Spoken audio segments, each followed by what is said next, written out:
여러분 안녕하세요. 반갑습니다. 교수 정유진입니다. 20강에 끝난 줄 알고 책을 덮었던 분들 맞습니다. 책 안에는 없는 내용으로 제가 다시 보너스처럼 나타났습니다.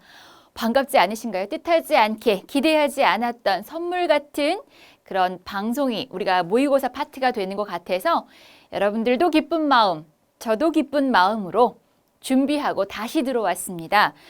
자, 여러분 저희 책에 제가 제일 첫 강에서 머릿말을 언급하며 말씀드렸던 거 기억하고 계실까요? 제가 원래는 문제편을 따로 만들려고 했는데 아시잖아요. 지금 얼마나 힘들고 여러분 힘든 시절 보내고 계신지 누구보다 잘 알고 있기 때문에 문제풀이 책이 따로 없이 너무나 아쉬운 마음 달래고자 여러분들에게 연습할 수 있는 기회를 드려야 할 것 같아서 제가 저의 그 카페에다가 따로 공지를 할 겁니다. 모의고사에 대한 문제풀이 올릴 거고요.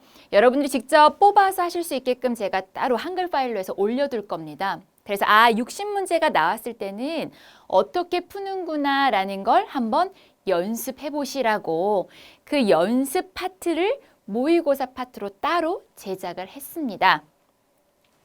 어떻습니까, 여러분? 20강 쫓아오시느라고 굉장히 너무 힘드셨죠? 아마 20강을 듣고 오신 분도 계실 테고 나 모의고사 한번 먼저 볼까 하신 분도 계실 것 같아요. 그래서 제 모니터 영상을 보셔야지만 이 러닝을 하셔야지만 답을 체크할 수 있게끔 제가 다 이렇게 해놓았습니다. 여러분들이 한번 풀어보시고요. 답을 저랑 함께 맞춰보는 작업 하시게 되면 나는 자신 있어. 이제 어떻게 하는지 알 것 같아. 자신감 장착하시고 시험장에 가시게 되면 좋은 성적 반드시 있을 거라고 확신합니다. 100점 안 맞아도 된다 그랬어요. 60점만 넘겠다라는 마음으로. 그런데 그러려면 안정권에 들어야 되니까 아는 문제들은 놓치지 않고 처음 보는 문제들은 이렇구나라는 걸 다시 한번 기억하면서 모의고사 한번 시작해 보도록 하겠습니다. 1회 모의고사 먼저 1번입니다. 자, 다음에 정의에 해당하는 것을 묻고 있습니다. 대부분 앞에 포진되어 있는 파트는 제1단원 한식 위생관리 파트다라고 보시면 돼요. 거기서 문제가 굉장히 많이 나오는 편입니다. 특히나 법규에 대한 문제도 많이 출제가 되고 있기 때문에 여러분들이 제가 수업에 넘겨서 그냥 읽었던 것들에 대해서도 한번 꼼꼼하게 정리해보는 시간을 가지셔야 합니다. 자, 굉장히 빈번하게 나오는 1번 문제입니다. 식품의 원료 관리, 제조, 조리, 유통의 모든 과정에서 위해한 물질이 식품에 섞이거나 식품이 오염되는 것을 방지래. 각 과정을 중점적으로 관리한데 이거를 뭐라고 할까요? 라는 게 1번이에요. 봤더니 관리네, 기준이네, 알 수 있는 답은 당연히 1번이 되겠죠. 어렵지 않습니다. 이거 어떻게 읽었었나요? HACCP, 식품안전관리 인증 기준, 해썹, 해심이라고 불리어지는 요새 굉장히 중요한 기준이 되는 파트다라고 했었습니다. 여러분들이 놓치지 말아야 될 것, 이걸로 끝나면 안 돼요. 60개를 빠르게 물론 연습은 먼저 해보셨겠지만 저랑 문제풀이를 하실 때에는 다시 책을 펴시고 내가 조금 더 보강해야 되는 부분, 왜냐하면 이 문제가 똑같이 나오란 보장이 없기 때문에 여기서 제일 중요한 게 뭐였냐면 기억하시나요? 5와 7이라는 숫자가 떠올라야 합니다. 뭐였냐면 준비에 5단계가 있었고 수행의 7원칙이라는 것이 있었습니다. 그 중에 제일 첫 번째가 되는 1단계 1원칙에 대한 것들은 조금 더 정리할 필요가 있습니다. 자, 2번입니다. 첨가물 파트예요. 첨가물 굉장히 중요한 거였어요. 식품을 필요에 의해서 첨가하게 되는 물질, 그렇죠? 가공하거나 우리가 침윤하거나 이렇게 할 때 필요한 것을 첨가물이라고 하는데 크게 여러분들이 분류하실 수 있어야 한다라고 했던 것. 첨가물 문제가 나왔으니까 이미 문제는 푸셨으니까 답을 맞추는 작업에서 밑에다 꼼꼼하게 메모하셔야 합니다. 어떻게 첨가물이 나왔냐면 제일 첫 번째, 부패를 방지하기 위해서. 그죠? 그러한 목적으로 쓰는 첨가물이 있었고 또 뭐가 있었냐면 품질을 개량하고 유지하기 위해 쓰는 것이 있었어요. 또 관능을 만족하기 위해 쓰는 것이 있었습니다. 제조에 필요해서 의해서 쓰는 것들도 있었습니다. 크게 분류를 나눌 수 있을 것 1번. 각각에 해당되는 종류 정리할 것 2번. 그러면 그거의 용도가 무엇인지. 소포제 뭐예요? 물어보면 거품 없애는 거예요. 뭐가 있었죠? 규소수지가 있었어요 라고 바로바로 나올 수 있게끔 정리 작업 필요합니다. 자, 그런데 그러한 목적이래요. 크게 4가지로 분류되어지는 그걸 갖다 목적이라고 해요. 다른 것을 묻고 있습니다. 이것은 뭘까요? 과산화벤조일, 과황산 암모늄, 이산화 염소, 아질산 나트륨. 뭐가 다른 게 하나가 보여요. 자, 이 3가지는 묶어 주셔야 합니다. 뭐였냐면 대답을 하셔야 돼요. 여러분, 이게 뭐였지? 잘 모르시면 책을 찾으세요. 책을 찾아서 이거는 뭐에 해당되는 거였지? 라고 알고 계셔야 된다는 겁니다. 소맥분, 밀가루다라고 했었어요. 혹은 밀가루를 필요에 의해서 계량제, 밀가루 계량제가 된다라고 했었습니다. 밀가루 계량제, 소맥분 계량제라고 나올 수 있어요. 그러면 답은 아질산 나트륨은 뭐였는지 기억나시나요? 아질산 나트륨, 질산 나트륨. 들어본 것 같아. 여기서 중요한 거 문제 하나 더. 뭐였냐면 육류 발색제예요. 발색제가 뭡니까? 육류, 우리가 고기를 다른 걸로 변화하다 보면, 다른 제품으로 만들다 보면 색깔이 빠져요. 제 색깔이 안 나니까 이러한 색깔을 조금 더 선명하고 먹음직스럽게 해주기 위해 쓰는 게 바로 발색제라고 했습니다. 그 중에 대표적인 게 아질산 나트륨, 또 질산 나트륨. 기억나시나요? 아질산 나트륨, 질산 나트륨, 하나 더. 질산 칼륨이 있었어요. 아질산 나트륨, 질산 나트륨, 질산 칼륨이 있었습니다. 그런데 여기서 하나 더 중요한 게 있습니다. 뭐였냐면 아질산 칼륨이 있었어요. 칼륨이 있었어요. 이거 틀리면 안 돼. 칼륨이에요. 아질산 칼륨, 똑같이 아질산 나트륨, 질산 나트륨. 질산 칼륨 하면 아질산 칼륨도 되는 거 아니야? 아니에요. 아질산 칼륨은 유해하기 때문에 쓸 수 없는 유해 발색제에 들어갔습니다. 이건 유해예요. 유해. 쓸 수 없어. 이거 하나 더 기억해 주시면 첨가물 하나 더 보너스라고 생각하시면 됩니다. 3번입니다. 일반 가열 조리법으로, 일반 가열 조리가 뭐겠습니까? 우리가 집에서 하는 거 100도씨로 끓인다거나 60도씨 이상으로 끓여주는 걸 일반 가열 조리법이라고 하겠죠. 이거로 예방하기엔 가장 어려운 식중독은 뭘까요? 자, 우리 들어보셔야 돼요. 살모넬라는, 웰치균은, 병원성 대장균 전부 다 식중독 중에, 세균성 식중독 중에서 감염형에 들어갔었네. 포도상 구균에 의한 식중독은 독소형에 들어갔지. 이 정도는 눈에 이제 번쩍하고 생각이 나셔야 합니다. 그런데 제가 뭐라 그랬냐면 포도상 구균이라고 하는 것은 독소형이라고 했죠. 일반적으로 포도상 모양의 공 모양이에요. 그러한 균이 들어와서 독까지 퍼뜨려요. 포도상 구균 식중독의 독은 뭐였어요? 여러분들이 다 아셔야 됩니다.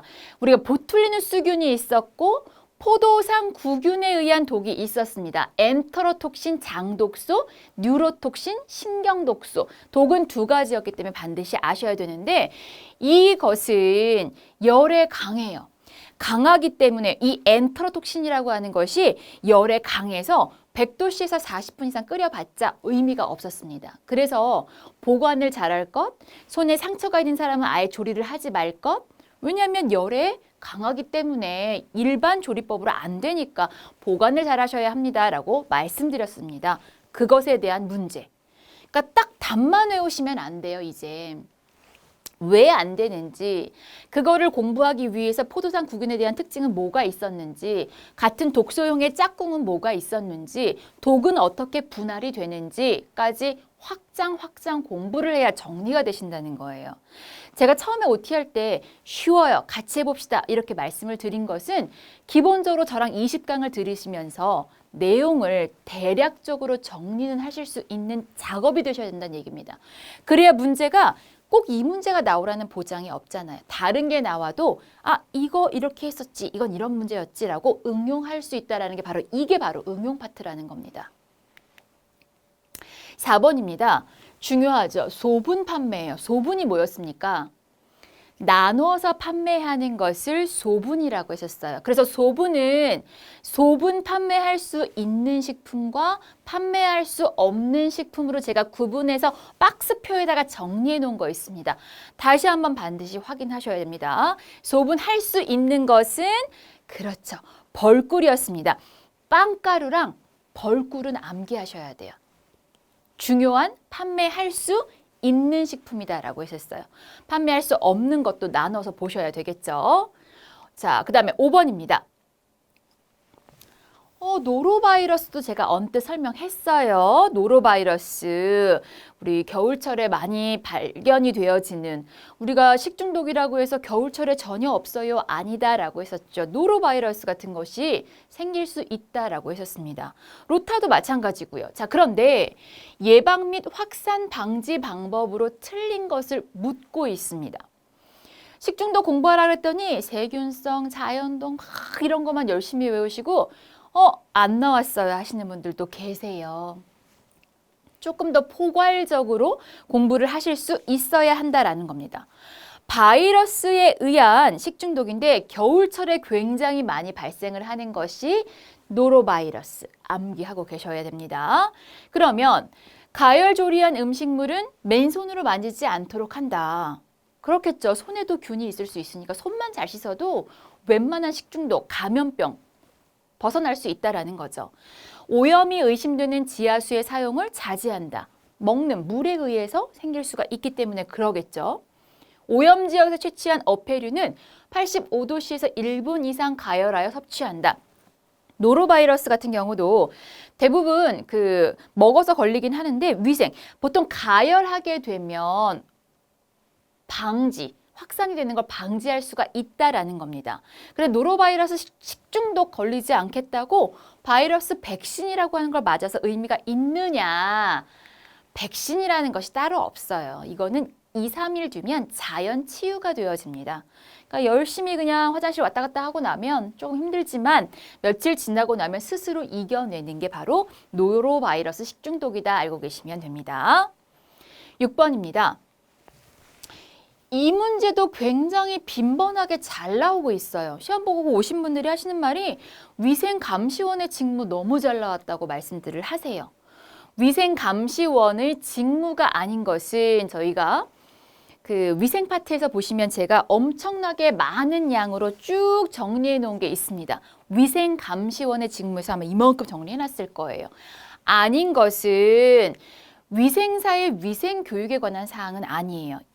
즉 식품 등의 압류나 폐기 등에 관한 사항, 수입이라든지 금지된 식품 등을 취급을 하는 단속하는 것들, 영업자의 법령 이해를 하고 있는지를 확인하는 작업들, 이렇게 시설 기준에 맞게끔 하고 있는지 검사하는 것들, 또는 식품 등을 수거해가는 것들, 이 모든 것들이 위생감시원의 직무가 된다라는 거니까 지금 요거 보신 분들은 앞으로 넘어가셔서 위생감시원의 직무 한 번 더 정리할 것 숙제입니다. 자, 7번입니다. 이렇게 말을 들으면 이거 봤는데 정확하게는 몰라도 본 것 같은데 라는 느낌이 올 정도가 되신 분들은 20강까지 그래도 충실히 들었던 분이세요. 역성 비누는 굉장히 중요했습니다. 여러분들이 소독하고 이럴 때 우리가 살균제라든지 이런 거 할 때 다 쓰는 것 중에 역성 비누, 다른 말로 양성 비누라고 하셨어요.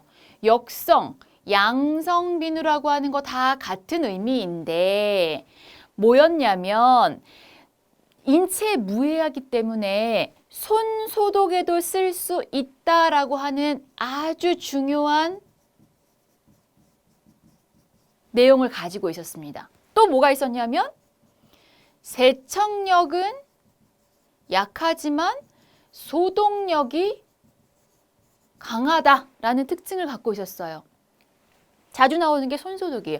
독성이 약해서 손소독에 쓸 수 있는 것은 무엇인가? 역성비누 혹은 양성비누라고 보시면 되는데 여기서 또 잘 나오는 문제가 뭐냐면 세척력은 잘 안 돼요. 혹은 단백질이 묻어져 있으면 소독도 잘 안 돼요. 그래서 어떻게 하라 그랬냐면 세척제로 먼저 손을 다 씻고 나서 혹은 그거로 다 세척을 한 다음에 역성비누를 써줘야지만 소독력이 훨씬 더 증가한다라고 했던 부분이 있었습니다. 그래서 손소독했을 때 10% 수용농도 쓴다는 거 기억나셔야 합니다. 틀린 것은 무해 맞아요. 그래서 역성 손에 쓸 수 있지만 침투력이 굉장히 강합니다. 소독력이 강해요. 하지만 세척은 잘 안 된다라고 보시면 돼요. 그래서 자극성과 독성이 없고 양이온 계면활성제로 소독제와 살균제로 많이 쓰이는 게 바로 뭐였다? 역성비누, 양성비누였다라고 알고 계시면 됩니다. 8번입니다. 자연계에 버려지면 쉽게 분해되지 않으므로 식품 등에 오염되어 인체의 축적 독성을 나타내는 원인과 거리가 먼 거래요. 이제 여러분 CBT라 그랬어요. 컴퓨터 베이스드 테스트예요. 컴퓨터 모니터에 나오기 때문에 거기다 연필로 막 그어가면서 하실 수는 없지만 가장 중요한 걸 다 읽으면서 먼 건지 바른 건지 맞는 건지 틀린 건지는 반드시 구분하셔야 한다라는 거죠. 먼 거래요. 뭐겠습니까? 여기는 콜레라와 같은 병원 미생물 같은 경우 여기는 인체 축적 독성에 유해한 물질들이다라고 생각하시면 돼요. 수은이라든지 농약이라든지 방사선에 의한 것들은 전부 다 쉽게 분해가 잘 안 돼서 지금 환경 문제로 많이 대두가 되고 있습니다. 하지만 콜레라와 같은 병원 미생물은 잘 소독하고 잘 씻고 보관 잘하고 이렇게 하면 되기 때문에 축적되는 거랑은 거리가 멀다라고 보시면 됩니다. 9번도 너무너무 중요하고 너무너무 잘 나와요. 껌 기초제로 사용되며, 그러니까 껌에 그 말랑말랑한 그 느낌 있죠. 그 기초제로도 쓰이지만 피막제가 뭐였습니까? 과일은 따자마자 호흡작용을 한다 그랬어요. 호흡작용을 하면서 숙성이 되니까 썩고 이게 모양이 안 좋아지잖아요. 그래서 어떻게 했냐면 겉에다가 피막제라고 하는 걸 발랐었어요. 첨가물 중에서. 그러면 겉에서 우리가 산소작용하는 것을 조금 방지가 되어지니까 보관기간이 길어진다라고 하셨습니다. 그래서 피막제로도 되고 껌 기초제로도 쓸 수 있는 것 딱 하나 있었어요. 제가 누구 기억하라 그랬습니까? 수지 기억하라 그랬죠. 수지. 초산 비닐 수지였습니다. 껌 기초제로도 쓰이고 피막제로도 쓰이는 것은 초산 비닐 수지다라는 것 기억하시면 되겠죠. 10번입니다. 이런 건 그냥 보자마자 바로 찍고 가셔야 됩니다. 미나마타예요. 미나마타. 미나마타가 있었고 또 하나 대두가 되는 쌍벽을 이루는 게 뭐가 있었냐면 이타이병이 있었죠. 제가 한 템포 주는 이유는 여러분 한번 생각을 떠올려 보시란 얘기예요. 그런데 미나마타 하면 뭐였습니까? 수은이었잖아요. 수은. 수은하면 원소기호 HG 이렇게 나올 수도 있어요. 수은에 오염된 물고기를 사람들이 그 옆에 사는 사람들이 먹었을 때 어때요? 미나마타, 손에 지각 이상 이런 게 오는 게 미나마타였고요. 그 다음에 카드뮴 중독하면 PB라고 해서 이타이병이다 했다라는 거 기억하시면 되겠죠. 11번입니다. 태어나자마자 아이가 맞는 것 아셔야 됐었고요. 거기다가 DPT 2개월, 4개월, 6개월 차에 맞는 것들 보고 넘어가지 마시고 책 있는데 한 번 더 읽어보시면 좋습니다. 나 DPT라고 외웠는데 관계없는 전염병이래 하고 이렇게 나올 수도 있고 영어로 나오기도 합니다. 물론 영어를 다 여러분들이 이제 조리하시다 보면 뭐 그런 거 다 해야 돼 이제 이러시는 분들이 있지만 D라고 하는 것은 디프테리아예요. P는 피백, 백일이라고 생각하시면 되고요. T, 파티. 파상풍이라고 생각하시면 돼요. 패스트는 쥐로 인해서 생길 수 있는 질병이었습니다. 그래서 패스트가 아니다라고 하시면 되고요. 이니셜이 무엇을 말하는지 한국말로 바꿔서까지는 피백, 파티 알고 계셔야 된다라는 겁니다. 12번. 자, 우유의 살균 방법 3가지 있던 거 기억하실까요? 이 중에서 130, 150도에서 0.5에서 5초간 가열하는 걸 묻고 있습니다. 우유 살균법 3가지 뭐가 있었나요? 저온 살균법, 고온 단시간 살균법, 초고온 순간 살균법이 있었어요. 고압 증기 멸균은 아니었습니다. 이런 건 통조림에 많이 쓰겠죠. 온도가 제일 높네요. 그러면 뭐겠습니까? 초고온 순간 살균법이 되겠죠. 그러면 저온은 61에서 한 65도에서 한 30분간 했다라는 거 기억하셔야 되고요. 고온 단시간은 어때요? 보통 좀 온도가 70에서 75도까지 올라가겠죠.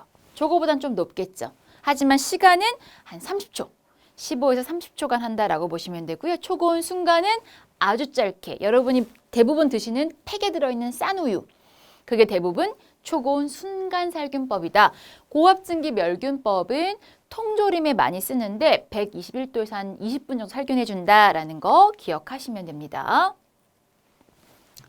기생충과 중간 숙주의 연결이 틀린 걸 물어요. 기생충에 의해서 중간 숙주예요. 그쵸? 중간 숙주가 증식을 해서 그거를 먹은 사람, 종말 숙주, 사람이 걸리는 거예요. 그러면 그 가운데 걸쳐지는 그 숙주들을 중간 숙주다라고 했는데 간흡충, 간디스토마, 요코카와 흡충, 광절혈도조충, 폐흡충 전부 다 알고 계셔야 되는 것들 중에서 중간 숙주가 2개인 것들만 나왔네요. 중간 숙주 0개인 거, 1개인 거, 2개인 거, 사람이 있는 거, 그 파트 다시 한번 정리. 그러면 틀린 건 뭐다? 광절혈도조충은요, 여러분이 반드시 아셔야 되는 것 중에 하나입니다. 물벼룩 기억하셔야 돼요. 물벼룩. 돼지고기, 소고기는 중간 숙주가 하나였던 거였어요. 유구조충, 무구조충 기억나시나요? 무소유돼. 무소유돼라고 했었고요. 광절 열도조충 같은 경우는 물벼룩이 1숙주였고 2숙주가 송어 같은 경우가 있었다. 그래서 물벼룩, 광절 같이 기억하셔야 합니다. 자, 이거 그냥 딱 보면 이거라고 하고 가셔야 되는 게 바로 이런 문제예요. 다수인이 밀집한 장소에서 발생을 하고요. 화학적 조성이나 물리적 조성에 큰 변화를 일으켜 유식한 말로 이화학, 실내 공기의 이화학적 조성의 변화다라고 했었어요. 그래서 불쾌감, 두통, 권태, 현기증, 이상 생리 증상을 일으키는 현상 뭐라고 한다? 군집독. 이거는 굉장히 중요합니다. 2가지 형태가 나와요. 군집독을 물어보는 형태, 군집독의 원인 2가지 형태로 기억하셔야 합니다. 만성이에요. 만성. 급성이 아니라 만성. 그러니까 잠복 기간이 길고요. 임상 증상 기간이 그냥 장기간 동안 이어지는, 어느 하루아침에 끝나지 않았어요. 오랫동안 축적이 되어진 것을 우리는 만성이라고 합니다. 대부분 만성이 되기까지는 그러니까 발생률은 낮은 편이에요. 근데 한 번 걸리면 많은 사람들이 걸릴 수 있는 이거를 이제 우리가 만성 감염병이라고 하는데, 이것의 답은 결핵이에요. 결핵이라든지 매독이라든지 B형 간염 같은 것이 만성 감염병에 들어간다라고 기억하셔야 합니다. 자, 상수를 정수한대요. 제가 2가지 아셔야 된다라고 하셨어요. 상수 처리 과정하고 하수 처리 과정을 구분해서 암기할 것. 상수 처리로 기억을 할 때에는 뭐였냐면 취수, 도수, 정수가 들어가 있었어요. 정수 안에 문제가 나왔죠? 정수하는 순서를 묻습니다. 취수, 도수, 그리고 정수, 정수의 과정. 정수 다음에 송수, 배수, 급수가 되어진다라는 건데, 침전, 여과, 소독이 바로 정수하는 순서다라는 걸 알고 계시면 됩니다. 중요해요. 예비처리, 본처리, 온위처리는 기억나시나요? 이건 하수도 처리 과정이에요. 이것도 중요해요. 이 문제가 나오든지 하수 처리 과정이 나오든지 그런 형태로 다 나올 수 있습니다. 17번 집단급식소란 알고 계시죠? 비영리였어요. 영리를 목적으로 하지 아니하면서 비영리. 요새 집단급식소에 조리사들은 자격증이 반드시 있어야 합니다. 영양사도 있고요. 특정 다수인에게 계속해서 음식물을 공급하는 기숙사, 학교, 병원의 그 밖 이러한 것으로서 1회 몇 명 이상. 이 문제도 아주 빈번하게 나왔던 문제입니다. 몇 명이냐면 50명 기준이에요. 50명. 이것도 알고 계셔야 합니다. 하수처리 나왔네요. 아까 예비처리, 본처리, 온이처리라고 알았어. 그런데 본처리 중에서 혐기성 분해 처리를 물어요. 혐기성 처리가 뭐였는지 알아야 되겠죠. 호기성은 뭐예요? 산소를 좋아하는 미생물을 이용한 처리는 호기성. 산소를 싫어하는 미생물, 그러니까 거의 무균 상태, 산소가 없는 상태가 되겠죠. 이러한 처리에 해당되는 걸 묻고 있습니다. 여러분들 혐기성 분해 처리 과정, 호기성 분해 처리 과정 제가 중요한 거 두 개씩 외우세요. 어떻게? 활살, 인부 이렇게 외우서 했던 거 기억나셔야 됩니다. 활살 나왔네. 기억이 안 나더라도 활살 빼고 부패만 남았네. 이렇게까지 알고 계셔야지만 문제를 풀기가 훨씬 더 수월해진다는 거예요. 100점 맞을 거 아니기 때문에 우리가 그걸 너무 달달달달달달달 외울 수는 없어요. 그럼 정말 100점. 제 인생에서 몇 명 못 봤어요. 그런데 혐기성 분해 처리는 2개, 활살과 인부로만 외워주시면 돼요. 그래서 여기에 들어가는 혐기성 분해 처리는 인부예요. 이모프 탱크법 기억나시나요? 이모프조를 이용해서 해주는 거, 부패조를 이용해서 해주는 것. 활성과 살수는 호기성 분해 처리였다라는 것까지 아시면 되겠죠. 용존산소가 뭐였습니까? DO였어요. 그죠? DO. 그러면 하수의 오염도를 측정하는 3가지 기억하셔야 되겠죠? 뭐였어요?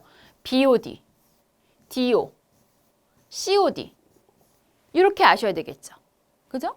옛날에는 여기다 GOD 이렇게 나왔었는데 요새는 그런 문제는 안 나오고요. 3가지를 알았더니 DO를 묻네. 용존하고 있는 산소라고 했었어. 용존산소가 높으면 산소가 많이 녹아있는 거니까 미생물이 침범이 덜 됐구나라고 아셔야 돼요. 그런데 용존산소가 부족하는 것은 오염도가 당연히 높음을 의미하겠죠. 용존산소가 부족하면 혐기성 분해가 일어나기 시작하겠죠. 용존산소는 수질 오염을 측정한 항목으로 이용된다. 용존산소는 수중의 온도가 높을 때, 산소가 많아질 때는요, 온도가 낮아질 때를 말합니다. 답은 그래서 4번이 된다라고 보시면 돼요. 이거에 대한 의미도 알고 계셔야 합니다. 20번이에요. 조리사를 둬야 될 영업은 뭔지 아시나요? 조리사, 전문조리사. 전문조리사를 둬야 돼. 자격증을 갖춘 이러한 조리사를 두어야 되는 것은 뭐겠습니까? 제가 보건은 특수자격증으로 반드시 허가제예요. 허가. 받으셔야 되기 때문에 답은 1번이다라고 보시면 되겠죠. 화상 문제 나왔네요. 앞에까지가 이제 식품위생관리 파트였다면 이제 안전관리에 대한 거 살짝 언급하고 그다음에 이제 구매관리라든지 조리실무로 재료관리로 넘어가겠죠. 화상으로 인해서 안쪽에 장기가 다 늘어났대요. 너무 심하네. 안에가 다 보여. 뼈까지 보여. 몇 도 화상? 4도 화상이 된다라는 거 알고 계셔야 되겠죠. 주방에서 조리 장비류를 취급할 때 결함이 의심되거나 시설 제한 중인 시설물의 사용 여부를 판단하기 위해서 조리 장비를 취급할 때 갑자기 결함이 있는 것 같아. 뭔가 문제가 있는 거 아닐까? 라고 해서 실시하는 점검을 뭐라고 하겠습니까? 하다 보니까 해야 될 것 같아. 특별 점검이라고 본다라는 거죠. 점검은 또 뭐가 있었냐면 일상 점검. 뭐요? 가장 키포인트는 일상은 매일, 날마다 점검하셔야죠. 날마다. 정기 점검은 뭐겠습니까? 매년 1회예요. 매년. 한 번은 크게 한 번 하셔야 되겠죠. 손상 점검은 뭐예요? 뭔가 문제가 생겼어. 아주 여기는 긴급이라는 거예요. 긴급하게 손상이 생겨서 복구가 필요해. 점검이 필요해. 이렇게 나뉘어진다라는 것을 아셔야 합니다. 23번, 이제 재료 관리 쪽으로 가겠죠. 유지를 구성하고 있는 불포화 지방산이 이중결합의 수소 등을 첨가하여 녹름점이 높은 포화 지방산의 형태로 변화시킨 고체 지방을 이용한 유지 제품. 가공 유지를 말해요. 그러니까 불포화 지방산, 물처럼 물기가 있는 기름들이었는데 거기다가 다른 것들, 수소라든지 이중결합을 하게 되는 수소라든지 촉매제가 되는 니켈, 백금을 넣어서 이번에는 포화 지방 상태, 단단한 고체로 바꿔주는 거예요.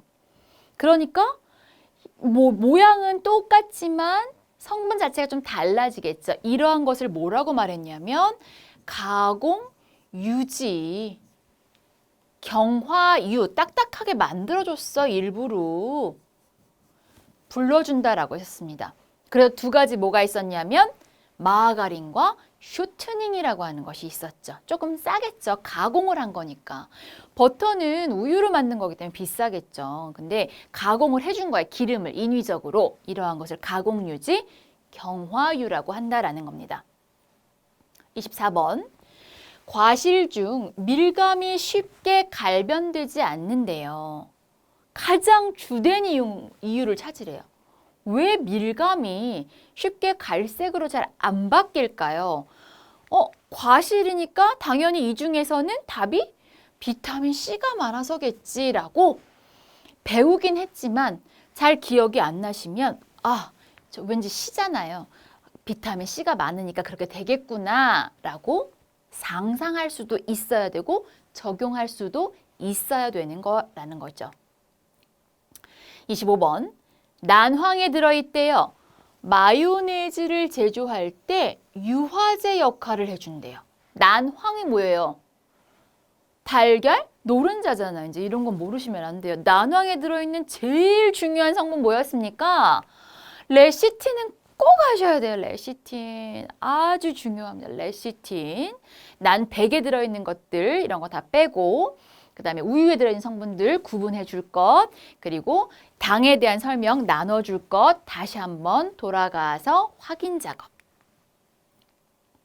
26번. 철이에요. 이렇게 나올 수도 있고요.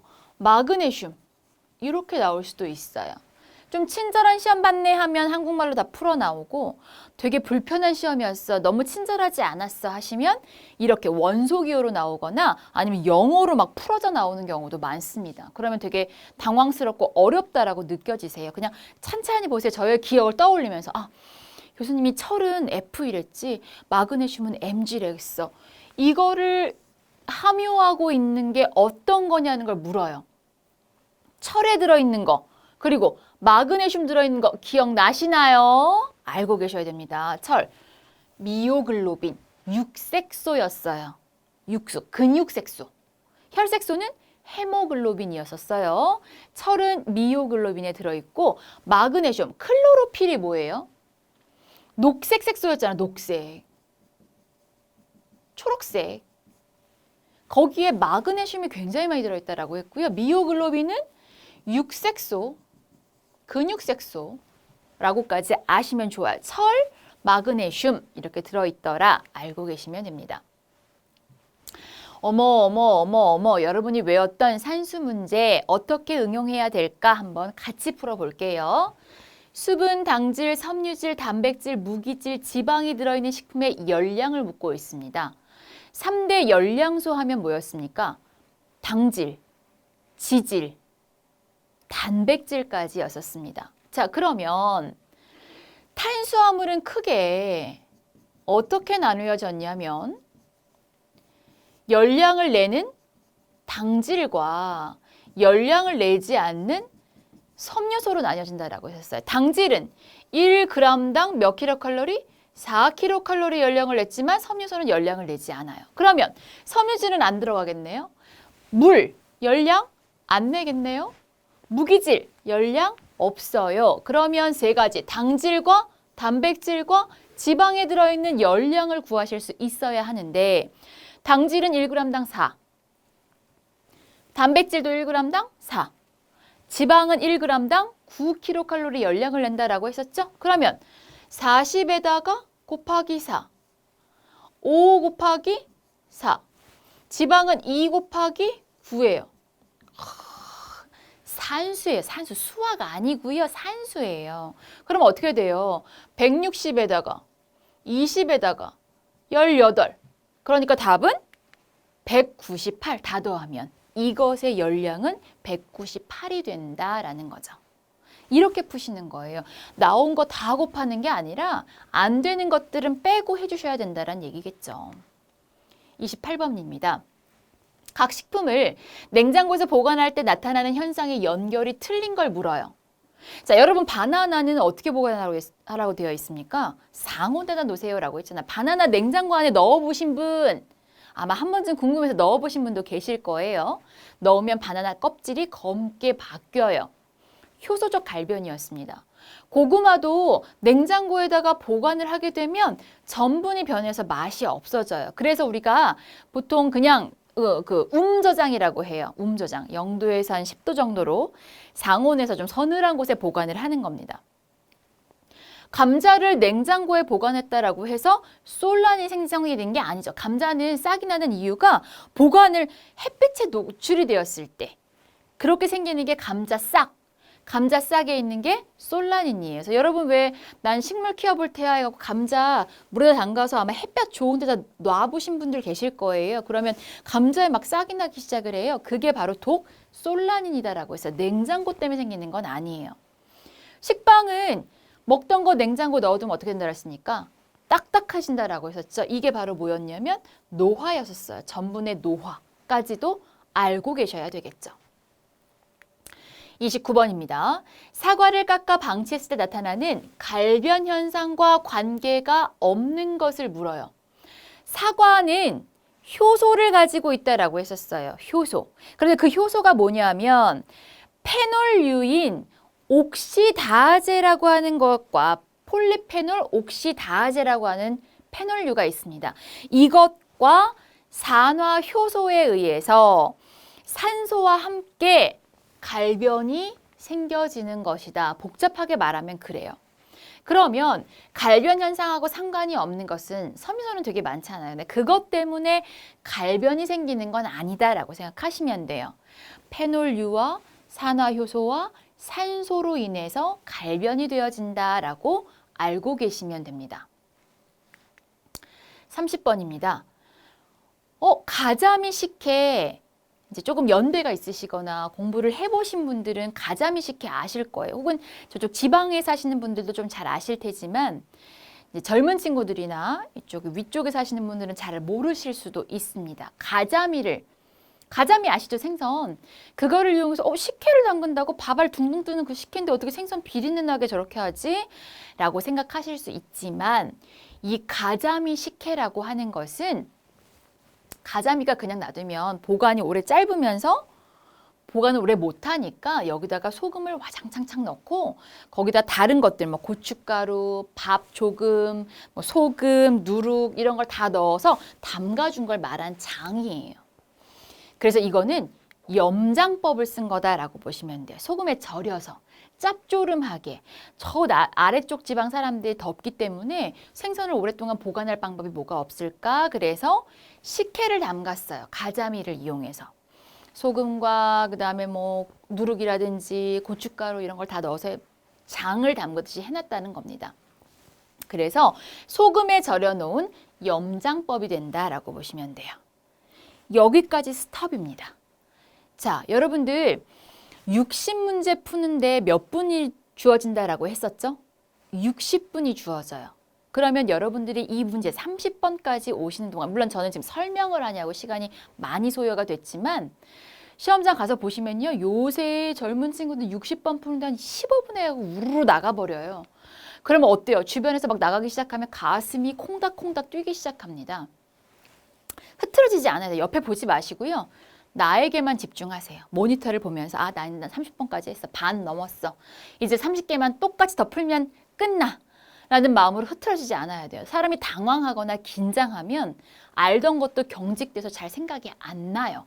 그건 다 똑같아요. 저도 마찬가지입니다. 그래서 마음의 평정심을 잘 찾으시면서 요만큼만 더 하면 돼 라고 하셔야 된다는 거예요. 그래서 저는 30개를 쪼개서 지금 강좌를 올릴 거예요. 한꺼번에 다 풀면 여러분 너무 힘드시죠? 60개를 먼저 풀어보시고 30개 먼저 풀이가 끝났습니다. 잠깐 쉬었다가 다시 31번부터 시작하도록 하겠습니다. 고생 많으셨습니다. 조금 이따 뵙겠습니다.